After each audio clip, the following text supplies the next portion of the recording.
welcome to 4Sides TV with me Anjali. The happenings around Ireland indicate to a situation wherein we find the realistic tendencies of an inherent unrest have been on the rise for quite some time in the form of a school knife attack in Dublin surfacing the internal tussle which Ireland was loaded with ever since the march of the emigrations, a kind of an intense reaction against the very principles of civic society. Here's the special report from 4Sides TV.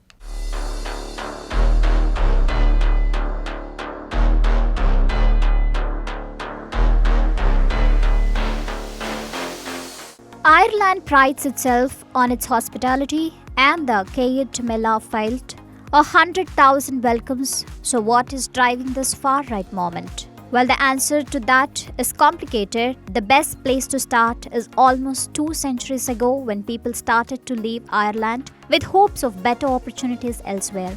Migration has featured prominently in the story of Ireland. People have left the island in their millions, the majority fleeing poverty and famine, others for their own reasons. The Irish were among the huddled masses who glimpsed the Statue of Liberty on their way to Ellis Island in New York and the start of a new American life.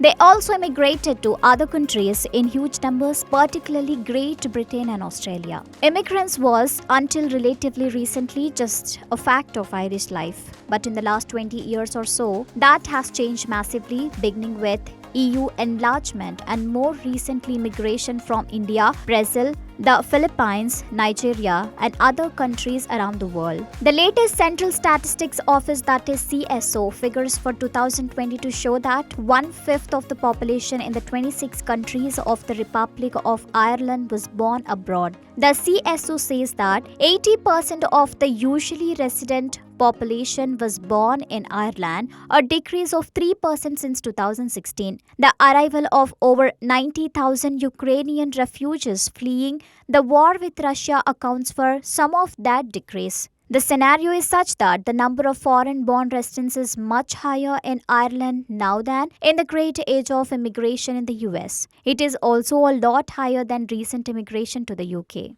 Despite that fact, migration has barely featured as an issue in Irish party political discourse even after the 2010 European Union International Monetary Fund bailout that briefly saw a big increase in unemployment and a return of immigration. That can partly be explained by Irish folks' memory of immigration and a desire to be kind to newcomers. But in recent times, senior politicians and police have begun talking of the threat posed by far-right activists seeking to capitalize on a housing shortage, a cost of living crisis, and fears about growing numbers of asylum seekers. Ireland is full and Ireland for the Irish are frequently heard mantras. The recent violence wasn't the first time there have been concerns about public order, and the far right disorder broke out hours after 3 children and a school care assistant were stabbed outside a nearby primary school. In September, politicians had to be escorted out of parliament buildings by police officers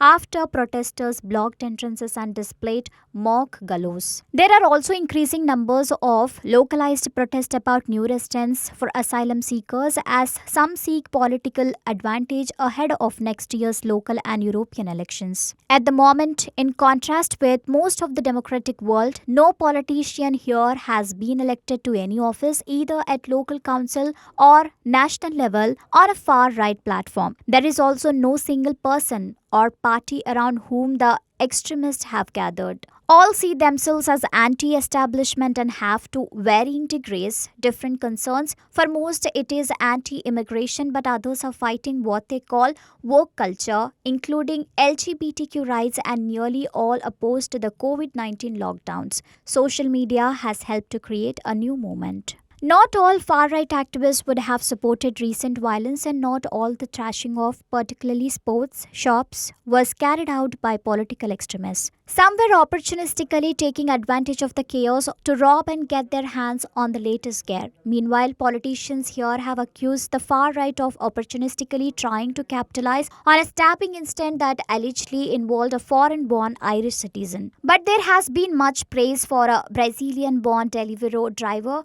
who helped stop the stabbings by hitting the attacker with his helmet. The media seems to be keen that a racist narrative does not develop around what happened, but it's likely that the riot will have both a policing and a political impact. The police, while respecting the right to protest, are likely to adopt a tougher approach to far right activists. And even before the violence, the Irish Prime Minister Leo Varadkar was saying that Ireland must slow the flow of refugees from Ukraine and elsewhere. But most people here are likely to want to keep a common sense perspective. The issues associated with very recent immigration pale into insignificance compared to the problems posed by almost 2 centuries of immigration. Few would appear to disagree with the proposition that migration has to be properly managed, but surely many say it's far better to offer a yard mile filed than to see your hurdle masses depart for foreign lands.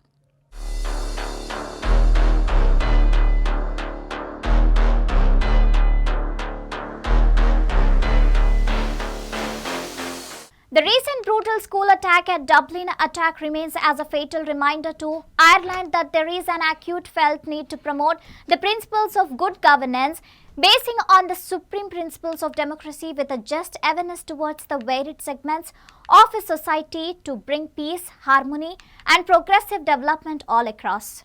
Thank you for watching 4Sides TV with me, Anjali.